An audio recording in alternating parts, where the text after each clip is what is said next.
Hello दोस्तों, हमने HCF LCM का टॉपिक पिछले वीडियो में ख़त्म कर दिया था। अब हम शुरू करेंगे सर्ट्स एंड इंडिसेस। तो हमारा टॉपिक है इस बार का सर्ट्स एंड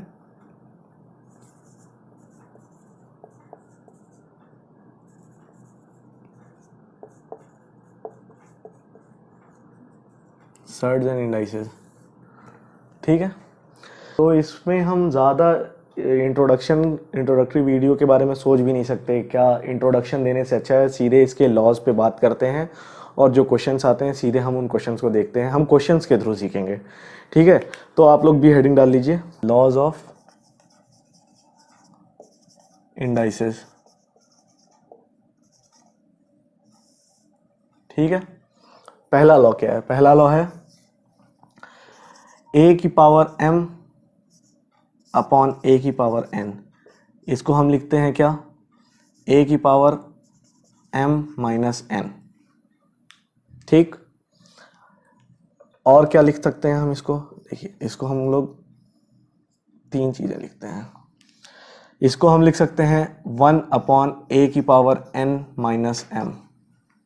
ठीक है, और हम इसको लिख सकते हैं 1। ऐसा कब होता है? ऐसा तब होता है जब m की वैल्यू बड़ी होती है n से। ऐसा तब होता है जब m की वैल्यू छोटी होती है n से। और ऐसा तब होता है जब m और n इक्वल होते हैं। ठीक है, ये पहला लॉ था। अब देखिए आप दूसरा लॉ। दूसरा लॉ क्या कहता है कि अगर a की पावर m की पावर n है तो हम इसको क्या लिख सकते हैं? a की पावर n की पावर m। ठीक है, और इसी को हम लिख सकते हैं a की पावर mn। समझ में आ गई बात? तीसरा ये है a b की पावर अगर n है तो हम इसको क्या लिखेंगे? हम इसको लिख सकते हैं a की पावर n इंटू b की पावर n। ठीक है, फोर्थ है a बाई b की पावर अगर n है तो हम इसको लिख सकते हैं a की power n divide by b की पावर n। ठीक, चौथा हो गया। पांचवें पे आते हैं, माइनस a की पावर n अगर है। ठीक है भाइयों, तो इसकी दो वैल्यूज पॉसिबल होंगी। ठीक है, कौन सी दो वैल्यू पॉसिबल है? इसकी एक वैल्यू है a की पावर n पॉसिबल है और दूसरी वैल्यू है माइनस a की पावर n। कैसे? अगर n की वैल्यू इवन है, अगर n की वैल्यू इवन है तो ये माइनस की पावर इवन प्लस ही हो जाएगा, इसलिए प्लस। और वैसे ही अगर n की वैल्यू ऑड है तो माइनस की पावर ऑड, -1 की पावर ऑड कुछ भी करेंगे तो -1 आएगा। ठीक है, अगला क्या है? a की पावर p बाई क्यू अगर है तो हम इसको क्या लिख सकते हैं? इसको हम लिख सकते हैं a की पावर p की पावर 1 बाई क्यू। ठीक है, और इसी चीज़ को हम लोग लिख सकते हैं क्या? a की पावर 1 बाई क्यू की पावर p। डिनोमिनेटर में q है, बशर्ते यहाँ पे फिर आपके लिए रिस्ट्रिक्शन आ जाएगी। शर्त इसमें क्या है? इसमें आपके लिए शर्त है कि q should not be equal to 0। ठीक है, बस ये इसमें आपको ध्यान रखना है। कौन सा था? 6th खत्म, 7th। अगर a की पावर p इंटू a की पावर q इंटू a की पावर r है। ठीक है, तो हम इसको क्या लिख सकते हैं? इसको हम लिख सकते हैं a की power p plus q plus r। ठीक, इसमें भी एक छोटी सी शर्त है। क्या शर्त है? कि बशर्ते जो आपकी वैल्यू a है that should not be equal to 0, वो 0 ना हो। ठीक है, समझ में आई बात? और दूसरी शर्त क्या है? और दूसरी शर्त जो है, दूसरी शर्त ये है कि जो आपका p है, q है और r है वो रियल नंबर होना चाहिए। ठीक है, बस इतना सा आपको ध्यान देना है। आप ये लिख लीजिए, लॉज ऑफ इंडाइसेस खत्म हो गए हैं। अब हम लॉज ऑफ सर्ट्स देख लेंगे, फिर उसके बाद से क्वेश्चंस पे जब अप्लाई करना शुरू करेंगे आपको इन सब का मतलब समझ में आ जाएगा। ये मैंने लिखवा दिया है, नोट की तरह आपके पास एक रहेगा। अगर आपको कहीं फर्दर क्लैरिफिकेशन की ज़रूरत होगी तो आप पीछे आकर के इसको लिख सकते हैं, बस इसके लिए इसका काम है तो इजी सा ये भी, फिर भी लिखवा दे रहा हूँ ताकि आपको कहीं आगे दिक्कत ना हो। ठीक है, इसको लिख लीजिए, फिर हम लिखते हैं लॉज ऑफ सर्ड्स। चलिए देखिए, लॉज ऑफ सर्ड्स, ये सारे लॉज हैं सर्ड्स के। क्या, अगर nth रूट ऑफ a है, इसको हम क्या लिख सकते हैं, a की power 1/n। nth root of a into b है, इसको हम लिख सकते हैं nth root of a into nth root of b। अब nth रूट का मतलब क्या होता है, कोई बोलता है क्या, अगर स्क्वायर रूट है 5 का तो हम इसको क्या लिखते हैं, 5 की पावर 1/2, तो वही है। अगर nth रूट ऑफ a है तो a की पावर 1/n इंटू a की पावर b की पावर 1/n, तो a इंटू b, अगर हम a 1/n को हटा करके बाहर ले रहे हैं, a इंटू b की पावर 1/n सेम वैल्यू देगा जो ये वैल्यू देगा। अगला देखिए, अगला ये कहता है कि nth root of a by b is equals to nth root of a upon nth root of b। इसको हम लिख सकते हैं a बाई b की पावर 1/n। अगला है nth रूट ऑफ a की power m। nth root of a की पावर m है, इसको हम उल्टा भी कर सकते हैं। देखिए, अगर हम a की पावर 1/n की पावर m है, ठीक है, इसी को हम चाहें तो a की पावर m की पावर 1/n भी लिख सकते हैं। ठीक है, कोई डिफरेंस नहीं है इन दोनों में, और उसी की वैल्यू होती है a की पावर m/n। अगला, और ये थोड़ा इंपॉर्टेंट है क्योंकि इस पे कभी कभी क्वेश्चन फ्रेम होते हैं, इसको ध्यान से लिख लीजिए। nth root of mth root of a, mth root of nth root of a के बराबर होगा, चाहे इसको अंदर लेके चले जाइए चाहे इसको बाहर लेकर के चले जाइए, बात सेम है। चाहे पहले स्क्वायर रूट निकाल लीजिए या पहले क्यूब रूट निकाल लीजिए, किसी का भी आंसर आएगा।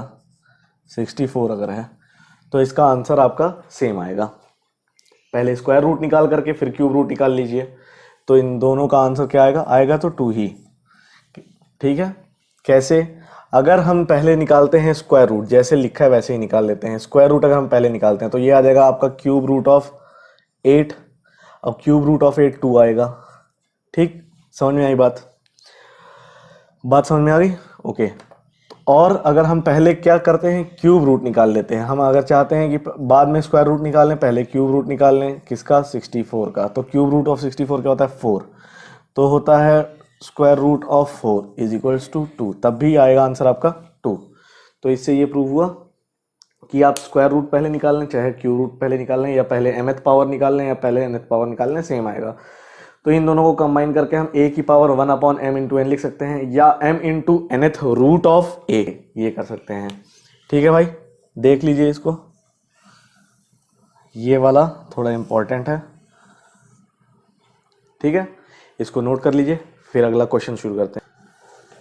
अब एक छोटी सी चीज़ और बता दें आपको क्वेश्चन शुरू करने से पहले, वो ये है, एक टर्मिनोलॉजी है, बस ज़्यादा कुछ नहीं है, कि अगर हम मान लीजिए सब हम लिखते हैं 5th रूट ऑफ 32, इसमें जो ये 5 है इसको कहते हैं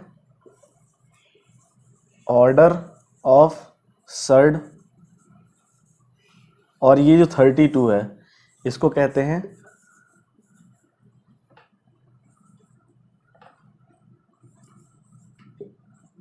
रेडिकेंट। ठीक है, ये बस आपकी नॉलेज के लिए है। कभी अगर मान लीजिए टर्म में घुमाने फिराने की कोशिश करे क्वेश्चन में कि रेडिकेंट की वैल्यू ये है, ऑर्डर ऑफ सर्ड ये है, तो उसका आंसर क्या आएगा, तो उसके लिए आपको ये इन्फॉर्मेशन दे दे रहा हूँ कि इसको रेडिकेंट कहते हैं, इसको ऑर्डर ऑफ सर्ड कहते हैं। ठीक है, इसको कहीं आप लिख लीजिए, फिर अगला क्वेश्चन हम लोग शुरू करते हैं। ओके, चलिए भाई, ये क्वेश्चन ले लेते हैं हम लोग। पहला क्वेश्चन है ये सर्ड्स और इंडाइसिस का, ये पहला क्वेश्चन है। ठीक है, which among the following is the largest. हमें दिया है 2 की पावर 1/2, 3 की पावर 1/3, 4 की पावर 1/4, 6 की पावर 1/6, 12 की पावर 1/12। इसमें हमें निकालना है कौन सा लार्जेस्ट है। इसको निकालेंगे कैसे, देखिए, जब भी पावर में न्यूमरेटर डिनोमिनेटर के बारे में दिया रहे, 1/कुछ कुछ ऐसे कुछ भी करके दिया रहे, आपको ध्यान देना है कि जो इसका डिनोमिनेटर है, जो इसका डिनोमिनेटर रहेगा उसका हमको एलसीएम निकालना है। ठीक है, एलसीएम ऑफ 2, 3, 4, 6, 12, इसका लीस्ट कॉमन मल्टीपल निकालना है। ठीक है, एलसीएम निकालना सिखा दिया था मैंने। इसका डायरेक्टली मैं लिख सकता हूँ तो 12 आ जाएगा आंसर। और अगर आपको ध्यान नहीं है तो 4 3 ज़ा 12 होता है, 4 3 ज़ा 12, 4 इंटू 3, 6 के लिए क्या है 3 इंटू 2 मौजूद है, 4 के लिए 2 इंटू 2 मौजूद है, 3 मौजूद है, 2 मौजूद है, तो 3 2 ज़ा 6 2 ज़ा 12।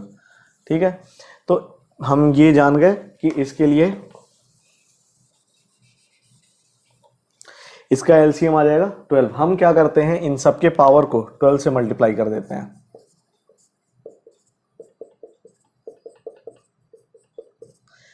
आउटपुट क्या आएगा, आउटपुट है आपका 2 की पावर 6, 3 की पावर 4, 4 की पावर 3, 6 की पावर 2, 12 की पावर 1। अब देखिए ये वही वैल्यू देगा जो ये वैल्यू देगा, इसलिए हमको क्या करना है, बस अब ये सॉल्व करना है। इसका आंसर जो भी होगा वही आंसर होगा। 2 की पावर 6 क्या होगा 64, 3 की पावर 4 कितना होगा 91, 4 की पावर 3 कितना होगा 64, 6 का स्क्वायर 36 और ये 12। सबसे बड़ा क्या होगा भाई, सबसे बड़ा है ये। ठीक है, तो इसका आपका आंसर है 3 की पावर 1/3। ठीक है, तो आपका आंसर है, इसके करस्पॉन्डिंग क्या था 3 की पावर 1/3, ये आपका आंसर है। ठीक है, नोट करिए, अगला क्वेश्चन करेंगे। चलिए भाई, ये है आपके सामने अगला क्वेश्चन। ठीक है, हमें निकालना है which of the following is the greatest, सबसे इन चारों में से सबसे बड़ा कौन सा है। तो हम देख रहे हैं कि ये पावर बहुत बड़ी है। ठीक, तो अगर पावर बहुत छोटी होती है तो हम उसके एलसीएम से मल्टीप्लाई करके पावर को फ्रैक्शन से हटाते हैं। अगर पावर बहुत बड़ी होती है तो हम उसके एचसीएफ से डिवाइड करके उसको थोड़ा छोटा करते हैं। तो हमें करना क्या है, इसमें हम कुछ नहीं करेंगे, इसमें हम करेंगे इनके एचसीएफ से डिवाइड। एचसीएफ किसके, 500, 400, 300, 200 के एचसीएफ से डिवाइड। तो इनका एचसीएफ क्या आएगा 100। ठीक है, इसका एचसीएफ आएगा 100। 100 वो सबसे बड़ा नंबर है जो इसको भी डिवाइड करेगा, इसको भी करेगा, इसको भी करेगा, इसको भी करेगा। इसके एचसीएफ से डिवाइड करेंगे हम, डिवाइड कर दीजिए इसके एचसीएफ से बाई 100 बाई 100 बाई 100 बाई 100, दोनों जीरोस कट गए आपके।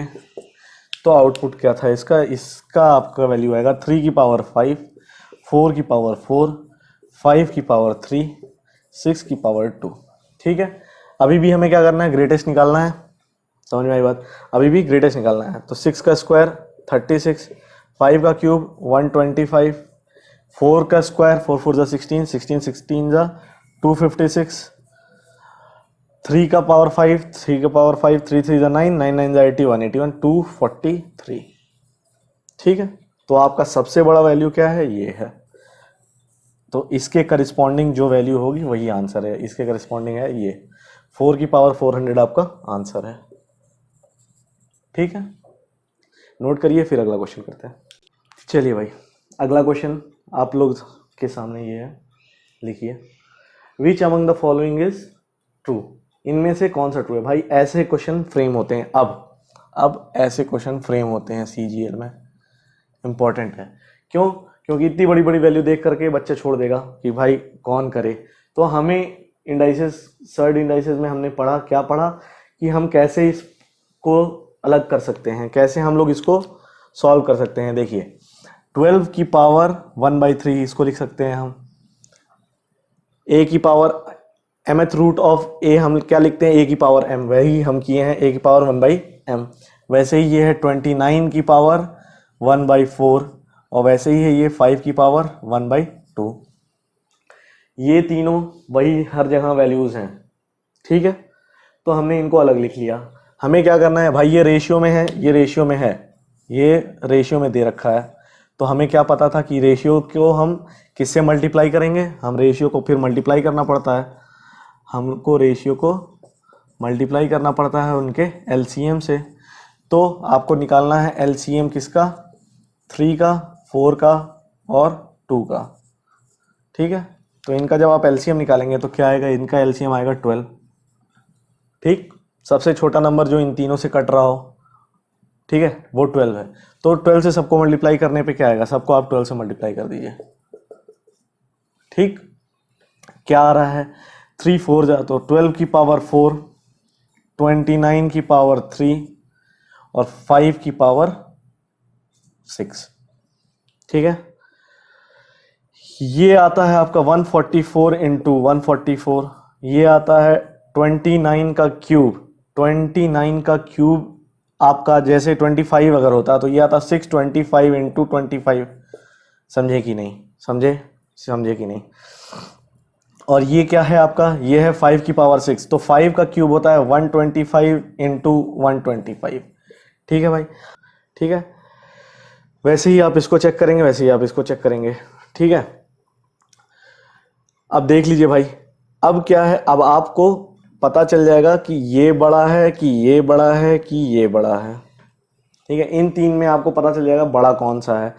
अगर आपको इसमें पता चल गया बड़ा कौन सा है, अगर मान लेते हैं सबसे बड़ा ये है, उससे छोटा ये है, और सबसे छोटा आएगा आपका ये। ठीक है, वो तो दिखने से लग रहा है ये सबसे बड़ा होगा। अब 144 का स्क्वायर बड़ा होगा कि 125 का स्क्वायर बड़ा होगा? तो भाई 144 का स्क्वायर बड़ा होगा, तो 144 दूसरा और ये तीसरा। अब सबसे बड़ा वाला जो है, अगर हम उसका रेसिप्रोकल लेंगे 1/100, एक नंबर है 100, एक नंबर है 10, एक है 100, एक है 1000, सबसे बड़ा ये है। मगर जब हम रेसिप्रोकल ले लेंगे इसी का 1/10, 1/100 और 1/1000, तो ये सबसे बड़ा नंबर सबसे छोटा देने लगेगा और सबसे छोटा नंबर सबसे बड़ा देगा। मतलब आंसर क्या है आपका? सबसे छोटा नंबर ये सबसे बड़ा देगा, मिडिल वाला मिडिल में ही रहेगा, और ये सबसे छोटा देगा। मतलब आपका सबसे पहले ये आएगा 5 की पावर 1/2, उसके बाद आएगा 12 की पावर 1/3, उसके बाद आएगा 29। 5 की पावर 1/2, 12 की पावर, ये आपका आंसर होगा। समझ में आई बात? नोट करिए, फिर अगला क्वेश्चन करते हैं। चलिए भाई, ये आपका एक टाइप का क्वेश्चन खत्म हुआ। अब अगले टाइप का क्वेश्चन कैसा आता है, नोट बना करके लिखिएगा इसको, नोट। ठीक है, x is equals to under root of a plus under root of a plus under root of a plus and so on. और एक टाइप आता है x is equals to root of a minus square root of a minus square root of a minus and so on. Infinite तक जाती है ये series. ठीक है, तो अगर a plus a plus a plus infinite तक है, तो इसका जो सॉल्यूशन होता है, फॉर्मूला आपको डायरेक्टली याद रखना है, अंडर रूट 4a प्लस 1/2। ठीक है, ये आपको याद रखना है। और यही अगर माइनस हो जाता है तो ज़्यादा चेंज नहीं आएगा फॉर्मूले में। 4a plus 1 minus 1/2। ठीक है, आपका ये हो जाएगा। समझ में आई बात? ये दोनों बस आप मेमोराइज कर लीजिए, इस पैटर्न पे आपके सारे क्वेश्चन लग जाएंगे। ध्यान रखने वाली इसमें ये बात है कि ये इनफाइनाइट होना ज़रूरी है। क्यों? अगर ये इनफाइनाइट नहीं होगा, अगर ए ऐसे अगर मान लीजिए 10 बार पे ख़त्म हो जाएगा, तो उस जगह यार यहाँ पे लिख दे 4 या 14 बार ऐसे चलेगी सीरीज, उसमें अलग चीज़ आएगी, आंसर इनफाइनाइट में अलग आएगा। इसलिए आपको ये ध्यान देना है कि इनफाइनाइट जब लिखा जाए तो उसके लिए आपको ये फॉर्मूला लगाना है, इसलिए इसको रट्टा मार लें। ठीक है, ऐसी सीरीज देखेंगे वो, ऐसी सीरीज देखेंगे ये। ठीक है, याद रहेगा भाइयों। ठीक है, आज के लिए सिर्फ इतना ही। अगले लेक्चर में हम इस पे क्वेश्चंस करेंगे और वहीं से शुरुआत करेंगे बाकी आगे चलने के लिए। ओके, अगर आपको ये वीडियो अच्छा लगा तो like and subscribe. Thank you.